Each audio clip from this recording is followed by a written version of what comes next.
সুস্বাগতম সকলকে। আজকের এই ভিডিওটি মূলত যারা কলিকাতা বিশ্ববিদ্যালয়ে বাংলা অনার্সের পঞ্চম সেমিস্টারের ছাত্রছাত্রী তাদের উদ্দেশ্যে।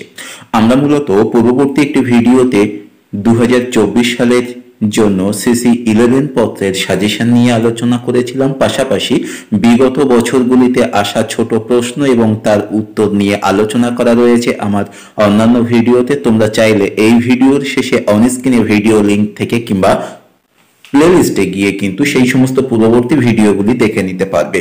এ প্রসঙ্গে বলে রাখি, পূর্বে যে 11 নম্বরের সাজেশন দিয়েছিলাম, অর্থাৎ সিসি 11 পেপারের যে সাজেশন দিয়েছিলাম, তোমরা সেই সাজেশন দেখার পাশাপাশি আজকের 12 নম্বর পেপার থেকে যে সাজেশন দিচ্ছি, এই সাজেশনগুলি ভিডিও পজ করে অন স্ক্রিনের শুধুমাত্র স্ক্রিনশট নিয়ে নয়, সমগ্র সাজেশনটির মধ্যে কিছু বিষয় বুঝে নেওয়া রয়েছে, সেই বিষয়গুলো বুঝে নিতে হবে, যে কারণে ভিডিওটি প্রথম থেকে শেষ পর্যন্ত দেখার অনুরোধ রইল। এছাড়া যারা অনলাইনে পড়তে চাও বা নোট সংগ্রহ করতে চাও, সেক্ষেত্রে আমার সঙ্গে যোগাযোগ করতে চাইলে হোয়াটসঅ্যাপ নম্বর দেওয়া রয়েছে, তোমরা সেই নম্বরে যোগাযোগ করতে পারো।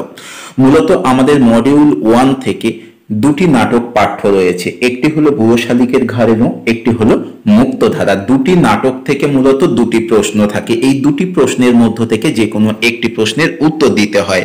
আমি এখানে মূলত একটি নাটক থেকে প্রশ্ন করেছি, মুক্তধারা। এই নাটক অনেকের কাছে তুলনামূলকভাবে একটু কঠিন মনে হয়, তবে যাদের কাছে সহজ মনে হয় তোমরা চাইলে সেই নাটক থেকে প্রশ্ন বা তার উত্তর প্রস্তুত করতে পারো।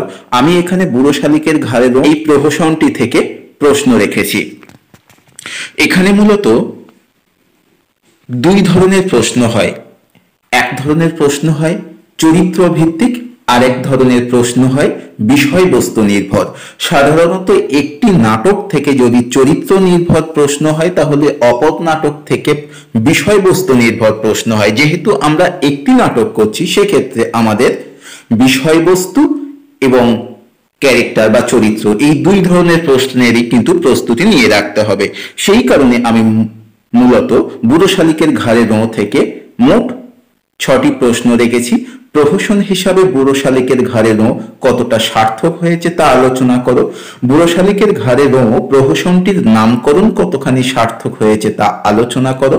বুড়ো শালিকের ঘাড়ে নো প্রহসনের সংলাপ প্রয়োগের সার্থকতা আলোচনা করো। বুড়ো শালিকের ঘাড়ে নো প্রহসন অবলম্বনে ভক্তপ্রসাদ চরিত্রের বৈশিষ্ট্যগুলি আলোচনা করো। 5. বুড়ো শালিকের ঘাড়ে নো প্রহসনের হাস্যরস সম্পর্কে আলোচনা করো। এছাড়া বুড়ো শালিকের ঘাড়ে নো প্রহসনের গৌণ চরিত্রের নাম উল্লেখ করে দিতে পারে, অথবা 2টি বা 3টি গৌণ চরিত্র সম্পর্কে আলোচনা করো, বা একটি মহিলা গৌণ চরিত্র সম্পর্কে আলোচনা করো। এই ধরনের প্রশ্নও কিন্তু আসতে পারে। পাশাপাশি 7 দাগের টিকা আকারে যে কোনো একটি ক্যারেক্টারের বা চরিত্রের নাম উল্লেখ করে দিতে পারে। সেই সূত্রে যে গৌণ চরিত্রগুলি আমরা দেখে রাখবো, হানিফ, গদা, বাচস্পতি, ফতেমা, পুঁটি, পঞ্চি, এইগুলো আমাদেরকে দেখে রাখতে হবে। বিগত বছরগুলির সাজেশন যদি তোমরা দেখো, তাহলে দেখবে তুলনামূলকভাবে প্রথম দিকে যেগুলো রয়েছে এইগুলো কিন্তু অপেক্ষাকৃত একটু বেশি ইম্পর্টেন্ট। কিন্তু এক্ষেত্রে যেহেতু আমরা দুটি নাটক নয়, মাত্র একটি নাটক করছি, সেই সূত্রে সমস্ত প্রশ্নের উত্তরগুলোই কিন্তু ভালোভাবে করে রাখতে হবে। পাশাপাশি আমাদের সেই প্রস্তুতি নিয়ে রাখতে হবে, যেমন ভক্তপ্রসাদ চরিত্র আমরা 10 নম্বরের প্রশ্নের উত্তর এলে কতখানি লিখবো, সেভাবেও আমাদের প্রস্তুতি থাকবে। অথচ একই প্রশ্ন যখন 5 নম্বরের আসবে, তখন আমরা কতটুকু লিখবো, অর্থাৎ প্রশ্নের নম্বর অনুযায়ী কতটা লিখবো, এই সিদ্ধান্ত নিতে পারাটা কিন্তু ভালো স্কোর করার ক্ষেত্রে একটি গুরুত্বপূর্ণ বিষয়। পরবর্তী মডিউল অর্থাৎ মডিউল 2 থেকেও আমাদের দুটি নাটক পাঠ্য, একটি কারাগার, অন্যটি টিনের তলোয়ার। অনেকের কাছে অবশ্য কারাগার নাটকটি সহজ মনে হয়, আবার অনেকের কাছে টিনের তলোয়ার নাটকটি সহজ মনে হয়। যারা কারাগার নাটকটি করতে চাও, সেক্ষেত্রে তোমরা কমেন্ট করে জানালে আমি কারাগার নাটকের জন্য আলাদা করে যে প্রশ্নগুলো দেখা উচিত সেগুলো আমি বলে দেব। কিন্তু মূলত এখানে আমরা টিনের তলোয়ার নাটক এই একটি নাটক রেখেছি। এই নাটক থেকে যদি আমরা প্রস্তুতি নিই, তাহলে যে প্রশ্নগুলো আমাদের করতে হবে, অবশ্যই টিনের তলোয়ার নাটকের নামকরণ কতখানি সার্থক তা আলোচনা করো। টিনের তলোয়ার নাটকে ময়না চরিত্রটি সম্পর্কে আলোচনা করো। টিনের তলোয়ার নাটকে প্রিয়নাথ মল্লিকের চরিত্র সম্পর্কে আলোচনা করো। টিনের তলোয়ার নাটকে সংলাপের গুরুত্ব সম্পর্কে আলোচনা করো। টিনের তলোয়ার নাটকে বসুন্ধরা চরিত্র সম্পর্কে আলোচনা করো। টিনের তলোয়ার নাটকের গোত্র বিচার করো। এছাড়া 5 নম্বরের প্রশ্ন হিসাবে বেণীমাধব, বীরকৃষ্ণদা চরিত্র দুটি দেখে রাখা যেতে পারে। এরপরে মডিউল 3 থেকে মূলত যে রঙ্গমঞ্চের ইতিহাস রয়েছে, এই রঙ্গমঞ্চের ইতিহাস থেকে আমি 6টি প্রশ্ন রেখেছি বড় প্রশ্ন হিসাবে। এই 6টি প্রশ্ন রেখেছি। এই 6টি প্রশ্নের মধ্য থেকেই কিন্তু 5 নম্বরের প্রশ্নের উত্তরও আমরা করতে পারবো।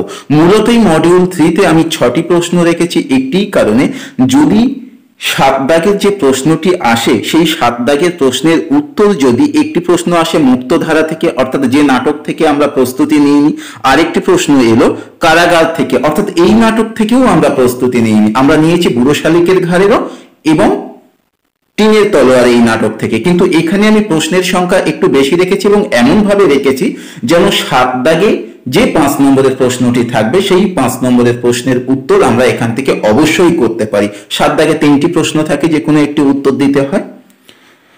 যাই হোক, মডিউল 3-তে তাহলে আমরা যে প্রশ্নগুলি দেখব সেই প্রসঙ্গে এবার বলি। বাংলা রঙ্গমঞ্চের ইতিহাসে ন্যাশনাল থিয়েটারে প্রথম পর্ব ও দ্বিতীয় পর্বের অবদান আলোচনা করো। গণনাট্য আন্দোলনের পরিপ্রেক্ষিত ও বৈশিষ্ট্যগুলি সম্পর্কে আলোচনা করো। বাংলা নাটকের ইতিহাসে বাগবাজার অ্যামেচার থিয়েটার বা শ্যামবাজার নাট্য সমাজের অবদান সম্পর্কে আলোচনা করো। বাংলা নাটকের ইতিহাসে নবীনচন্দ্র বসুর শ্যামবাজার থিয়েটারের গুরুত্ব সম্পর্কে আলোচনা করো। এই শ্যামবাজার নাট্য সমাজ আর শ্যামবাজার থিয়েটার দুটো কিন্তু আলাদা জিনিস। পরীক্ষায় এই প্রশ্নের উত্তরগুলো অনেকেই ভুল করে ফেলে, একটি পরীক্ষায় এলো অথচ অন্যটি লিখে দিল। অর্থাৎ এই প্রশ্নের উত্তরের ক্ষেত্রে বা প্রশ্ন পড়ার ক্ষেত্রে কিন্তু একটু সচেতন থাকতে হবে। যে ভুলগুলো সাধারণত হয় আমি বলে দিলাম।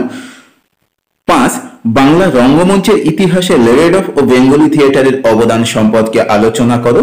6, বেলগাছিয়া নাট্যশালার অবদান সম্পর্কে বা গুরুত্ব সম্পর্কে আলোচনা করো। এবং 5 নম্বরের প্রশ্ন হিসাবে অপর একটি প্রশ্ন দেখে রাখা যেতে পারে, নবনাট্য আন্দোলনের সময়কাল ও গুরুত্ব।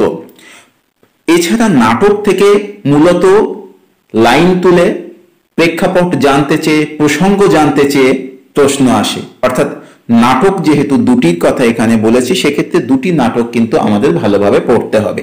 টিনের তলোয়ার নাটকের থেকে অবশ্য অনেকের কাছে কারাগার নাটকটি সহজ মনে হয়, তোমরা চাইলে সেই নাটক থেকেও কিন্তু প্রস্তুতি নিতে পারো। আজকের সাজেশন পর্ব এখানেই সমাপ্ত করলাম। যারা চ্যানেলে নতুন তাদের কাছে অনুরোধ রইল চ্যানেলটিকে সাবস্ক্রাইব করে অল নোটিফিকেশন অন করে সঙ্গে থাকার জন্য, আগামীতে বিষয় ভিত্তিক এবং সাজেশন ভিত্তিক আলোচনা আরো পাওয়ার জন্য।